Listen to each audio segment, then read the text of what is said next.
Nansomel, vous êtes les bienvenus à la chaîne YouTube École de Sagesse. Je m'appelle Loza, je suis originaire du Cameroun. La signification de mon prénom est Pierre Précieuse. Je présente l'émission Les élites africaines. Cette émission a pour but premièrement de rendre visibles les élites africaines résidant aussi bien en Afrique qu'à l'étranger et deuxièmement à renforcer la confiance en soi du peuple noir. C'est une méthode didactique pour contrecarrer l'un des objectifs du colonialisme qui consiste à faire croire aux peuples colonisés qu'ils ne sont ni civilisés, ni intelligents, etc. Le peuple noir doit connaître et révaloriser ses propres génies qui ont révolutionné le monde avec leurs idées et leurs œuvres. Ces élites africaines sont les modèles et la fierté du peuple noir. Cette émission est un miroir qui reflète une partie de la vraie histoire du peuple noir, à savoir la vie des élites africaines que le colonialisme cache. Aujourd'hui, je vais présenter 10 élites afro-américaines qui ont révolutionné le monde avec leurs inventions et ont contribué à bâtir le monde moderne, surtout l'Occident et beaucoup de pays industrialisés. Oscar E. Brown, il avait inventé le 23 août 1892 le fer à cheval. C'est une bande de métal qui est courbée en U. Elle est placée sous les sabots de certains animaux tels que les chevaux. Son rôle est de protéger les sabots des animaux contre la détérioration. William H. Richardson, il avait inventé le 18 juin 1889 le landau, connu sous le nom de poussette pour enfants. C'est un véhicule à 4 roues servant à transporter un enfant allongé ou assis. Villio S. Campbell, il avait inventé le 31 août 1881 le piège à rats automatique, pour faciliter l'attrape des rats. Robert P. Scott, il avait inventé le 7 août 1894 la moissonneuse-batteuse. C'est une machine qui est utilisée pour récolter les céréales. Cette machine facilite la tâche aux agriculteurs. William D. Davis, il avait inventé le 6 octobre 1896 la selle de cheval. C'est un siège spécial que l'on place sur le dos du cheval par exemple pour le monter facilement. Lincoln F. Brown, il avait inventé le 25 octobre 1892 le mors de cheval. C'est une pièce souvent métallique que l'on place dans la bouche du cheval, à laquelle est attachée la bride et autre chose. Cela permet au cavalier de mieux contrôler la vitesse et la direction du cheval. Robert Coates, il avait inventé le 19 avril 1892 le couvre-sabot pour les chevaux. Ce sont des chaussures de protection et d'entretien pour les sabots des chevaux. George F. Grant, il avait inventé le 12 décembre 1899 la crosse du golf. La crosse est une tige munie d'une tête permettant de frapper la balle depuis le point de départ vers l'allée du jeu. La balle traversera des obstacles avant d'atteindre l'espace verte sur laquelle se trouve le point d'arrivée. Frederick M. Jones, il avait inventé le 12 juillet 1949 la méthode de conditionnement d'air. Il s'agit d'un système de réfrigération automatique pour les camions qui se déplacent à longue distance. Edward R. Lewis, il avait inventé le 3 mai 1897 la gâchette de fusil. La gâchette est la pièce qui provoque la détonation du fusil, lorsqu'elle est appuyée. Leçon à tirer, ces inventeurs noirs étaient très doués dans le domaine de l'invention.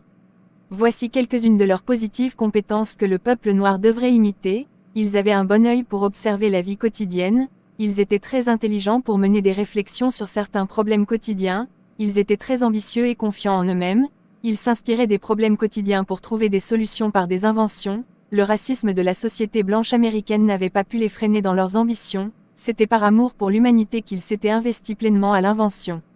L'émission est presque terminée. Cette émission enseigne une autre facette de la vraie histoire du peuple noir. Un exemple de cette facette sont les exemples de ces élites afro-américaines dont les multiples inventions sont très utiles dans la vie quotidienne, dans la technologie. Le colonialisme a toujours présenté le peuple noir comme étant un sous-peuple, sans intelligence, alors que le monde moderne est influencé par les connaissances et valeurs culturelles africaines. Par conséquent, le colonialisme est un instrument de désinformation dont l'un des objectifs principaux est de déformer par différentes stratégies l'histoire du peuple noir. Ces stratégies sont par exemple l'école, la politique, les médias, les religions importées, etc. Pour clôturer, je vous présente mes meilleurs vœux pour cette semaine à travers une photo de la souris Obi, puis cette citation du président anticolonialiste ghanéen Kwame Nkrumah. Je cite, « Toutes les personnes d'ascendance africaine, qu'ils vivent en Amérique du Nord ou du Sud, dans la Caraïbe et dans n'importe quelle autre partie du monde sont des Africains et appartiennent à la nation africaine. » Fin de citation. Le peuple africain doit être conscient qu'il doit se débarrasser de toute forme d'aliénation ou de prison provenant du colonialisme. C'est son devoir de révaloriser ses valeurs culturelles et même ses élites. Comment se fait-il qu'à l'école par exemple le programme scolaire enseigne très peu sur les élites africaines, ou que dans les publicités on parle très peu des inventions africaines, ou que dans la majorité des nations africaines les langues coloniales sont établies comme langues administratives, etc. Le peuple noir doit être conscient qu'il existe un mécanisme naturel que l'on appelle l'autorégénération. Ce mécanisme est observé aussi bien dans le règne végétal que dans le règne humain et le règne animal. L'autorégénération vient après une période de destruction, etc. Symboliquement, le colonialisme et toutes ses pratiques sont à considérer comme la destruction, l'impureté, la plaie, etc.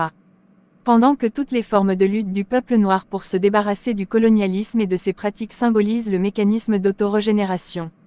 Ainsi, c'est un devoir et un droit naturel du peuple noir de se débarrasser de toutes les pratiques destructives du colonialisme. Alors le peuple noir ne doit pas cesser de se révolter contre toutes les pratiques destructives ou coloniales des nations impérialistes. Dans le règne végétal, lorsque par exemple un feu de brousse brûle une forêt, une grande partie de la végétation est détruite.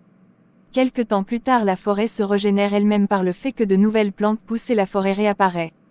Dans cet exemple, le feu de brousse symbolise la destruction et la repousse de la végétation symbolise l'autorégénération. Dans le règne animal, par exemple, beaucoup d'animaux ont leur méthode pour faire la toilette et se débarrasser des parasites qui sont sur leur corps. Ici par exemple, les saletés et les parasites représentent l'impureté, puis la toilette et l'élimination des parasites symbolisent l'autorégénération. Dans le règne humain, lorsqu'une partie du corps est blessée, le corps humain a ses propres méthodes pour cicatriser la plaie et lutter contre les infections. Dans ce cas, la blessure du corps humain et les bactéries symbolisent la plaie, puis le mécanisme de cicatrisation et de lutte contre les infections représente l'autorégénération. Le mécanisme d'autorégénération se renouvelle autant de fois que l'équilibre du règne végétal, ou animal, ou humain est menacé. De plus, c'est un mécanisme qui s'opère par réflexe et non sur ordre de qui que ce soit. Ce qui veut dire que le peuple noir doit être attentif à tout ce qui se passe autour de lui, pour agir par réflexe contre toutes les formes de colonialisme qui perturberaient son équilibre, son bien-être.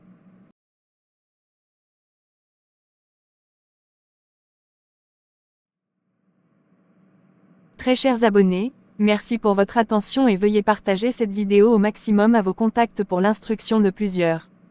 Akun Manu, au revoir.